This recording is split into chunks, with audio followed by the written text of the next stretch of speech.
டேஸ்டான evening snacks அப்படி இல்லை அப்படின்னா மத்தியானத்துக்கு நம்ம சாப்பாட்டுக்கு சைட் டிஷ்ஷாக வச்சு சாப்பிட்றதுக்கு ஒரு சூப்பரான ஒரு சைட் டிஷ் தான் பண்ண போகிறோம். நல்ல முட்டையை வச்சுட்டு முட்டை பஜ்ஜி மாதிரி செய்யலாம். இது ரொம்ப நல்ல டேஸ்ட்டாக இருக்கும். அதுவுமே நம்ம வீட்டில் நான் ஏற்கனவே உங்களுக்கு நான் சில்லி சிக்கன் பவுடர் ஒன்று ரெடி பண்ணி வச்சுருந்தேன் இல்லையா, அந்த பவுடரை வச்சுட்டு நீங்கள் சூப்பராக ஒரு பஜ்ஜி ஒன்று செய்யலாம்.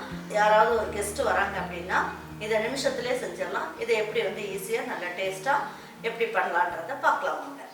அதுக்கு முன்னாடி நம்மளுடைய சேனலில் தரமான பொருட்களை வச்சுட்டு நல்ல சுவையாகவும் சுகாதாரமாகவும் நான் 12 வகையான பொடி வகைகளும் இன்ஸ்டன்ட் மாவு வகைகளும் சேல் பண்ணிகிட்ருக்கேன். உங்களுக்கு வேணும் அப்படின்னு நினச்சிங்கன்னா வெப்சைட் வாட்ஸ்அப் டீட்டெயில் உங்களுக்கு தரேன்.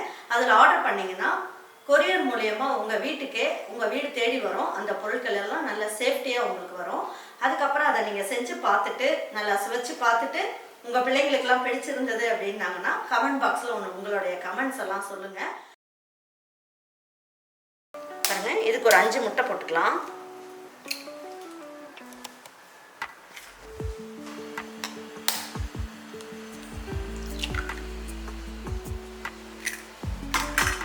நம்ம சில்லி பவுடரில் நம்ம உப்பெல்லாம் போட்டிருக்கிறதுனால இந்த முட்டைக்கு தேவையான அளவுக்கு மட்டும் உப்பு போட்டுக்குங்க. ரொம்ப போட்டிங்கன்னா கச்சி போயிடும். இதில் கொஞ்சமாக மிளகுத்தூள் போட்டுக்கலாம். இதில் ஒரு 1/4 இன்ச்சோட கம்மியாக இஞ்சியை எடுத்துகிட்டு நம்ம பொடியாக கட் பண்ணிக்கலாம். இதையும் போட்டுக்குவோம். கொஞ்சமாக கொத்தமல்லி இலை பாருங்க. கொஞ்சமாக என்ன பண்ணலாம், வெங்காயம் பெருசு பெருசாக கட் பண்ணியிருக்கேன், நீல வாக்கில் கட் பண்ணியிருக்கேன். இதையும் போட்டுக்கலாம். பாருங்க, கவுச்சி ஸ்மெல் வராமல் இருக்கிறதுக்கு கொஞ்சமாக மஞ்சள் தூள்,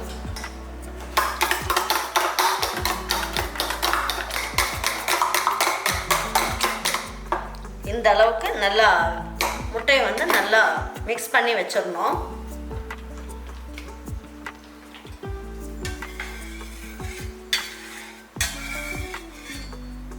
பாருங்க, கல் நல்லா காஞ்சிருச்சு. இப்போ என்ன பண்ணலாம் அப்படின்னு பார்த்தீங்கன்னா இந்த முட்டையை ஆம்லேட் மாதிரி ஊற்றிடலாம்.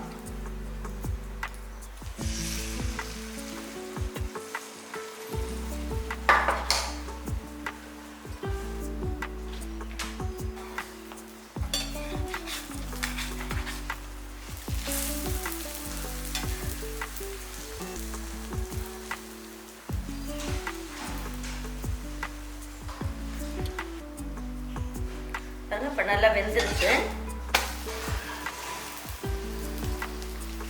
இது நம்ம கட் பண்ணிடலாம். உங்களுக்கு தேவையான சைஸ் கட் பண்ணிடுங்க.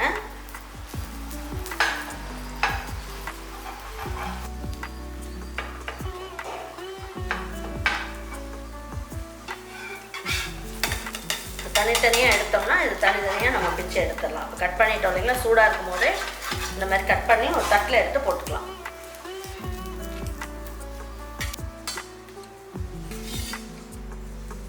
இதே மாதிரி மீதி இருக்க முட்டையை வச்சுட்டு நம்ம ஆம்லெட் போட்டு இந்த மாதிரி கட் பண்ணி எடுத்து வச்சுக்கலாம். பாருங்க, இந்த மாதிரி மஞ்சூரியன் செய்யறதுக்கு நம்ம ஆம்லெட் இந்த தடிக்கு நம்ம செஞ்சு வச்சுக்கணும். இந்த மாதிரி இதே சைஸ்க்கு நம்ம எல்லாமே ஆம்லெட் செஞ்சுட்டு கட் பண்ணி எடுத்து வச்சுக்கலாம். பாருங்க, சில்லி 65 பவுடர் மசாலா இருக்கு இல்லைங்களா, அதை நம்ம வச்சுட்டு நம்ம இன்றைக்கி முட்டையை வச்சுட்டு ஒரு சில்லி பண்ணிவிட்டு அதுக்கு மஞ்சூரியன் பண்ண போகிறோம். இது 100 கிராம் அளவுக்கு இருக்குது. ஒரு 5 ஸ்பூன் அளவுக்கு சில்லி சிக்கன் பவுடர் போட்டுக்கலாம்.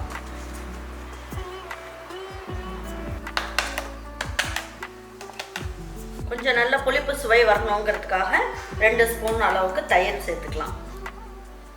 இஞ்சி பூண்டு பேஸ்ட் ஒரு 1/4 ஸ்பூனோட கம்மியாக போட்டுக்கலாம்.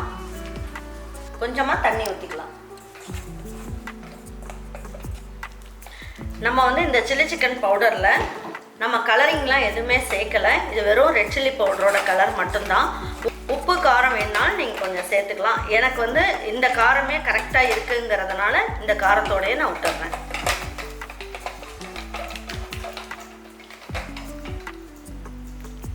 பாருங்க, இந்த மாவில் நல்லா டிப் பண்ணிடுங்க.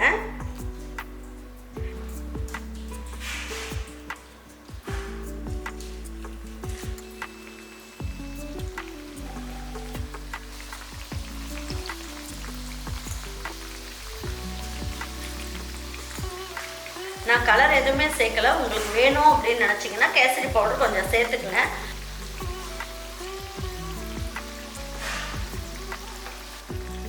இந்த ஒரு சில்லி சிக்கன் பவுடர் இருந்தால், அதாவது இந்த சில்லி பவுடர் இருந்தாலே போதும், நல்ல அருமையாக நம்ம வந்து எல்லா வகையான பஜ்ஜியும் செய்யலாம்.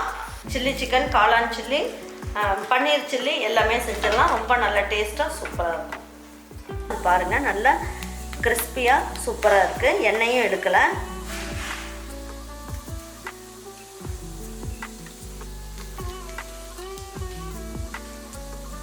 சூப்பராக நல்ல பஞ்சு மாதிரி இருக்குது. ரொம்ப நல்லாவும் இருக்குது பாருங்கள்.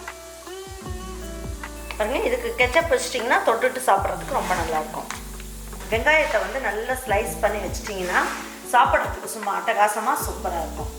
இது நம்ம கடையிலெல்லாம் மசாலா எதுவுமே வாங்கிட்டு வர வேண்டாம். நம்ம வீட்லேயே நம்ம ரெடி பண்ணுறது எப்படி அப்படிங்கிற வீடியோ ஒன்று உங்களுக்கு போட்டிருக்கேன். இதோட லிங்க்கும் நான் டிஸ்கிரிப்ஷன் பாக்ஸில் கொடுக்குறேன். அதே மாதிரி மாவு ரெடி பண்ணி வச்சிட்டிங்க அப்படின்னா இதை வச்சுட்டு நல்லா சில்லி சிக்கன் பண்ணலாம், பன்னீர் செய்யலாம், காளான் மஞ்சூரியன் எல்லாமே பண்ணலாம். ரொம்ப நல்ல டேஸ்ட்டாக இருக்கும். நல்ல ஒரு முட்டை பஜ்ஜியை நான் செஞ்சு காமிச்சிருக்கேன். கண்டிப்பாக நீங்களும் இதே மாதிரி உங்களுக்கு ஒரு முட்டை பஜ்ஜியை பசங்களுக்கு ஒரு ஈவினிங் ஸ்நாக்ஸாகவும், அப்படி இல்லை அப்படின்னா லஞ்சுக்கும் இதை நீங்கள் செஞ்சு கொடுக்கலாம். இதே மாதிரி ஒரு முட்டை பஜ்ஜியை உங்கள் வீட்டில் இருக்க பிள்ளைங்களுக்கெல்லாம் செஞ்சு கொடுத்துட்டு அவங்களுக்கெல்லாம் பிடிச்சிருந்தது அப்படின்னாங்கன்னா லைக் பண்ணுங்கள், ஷேர் பண்ணுங்கள், சப்ஸ்கிரைப் பண்ணுங்கள், மறந்துடாமல் கமெண்ட்ஸ் பண்ணுங்கள். தேங்க்யூ ஃபார் வாட்சிங் ஈரோடு அம்மாச்சி சமையல்.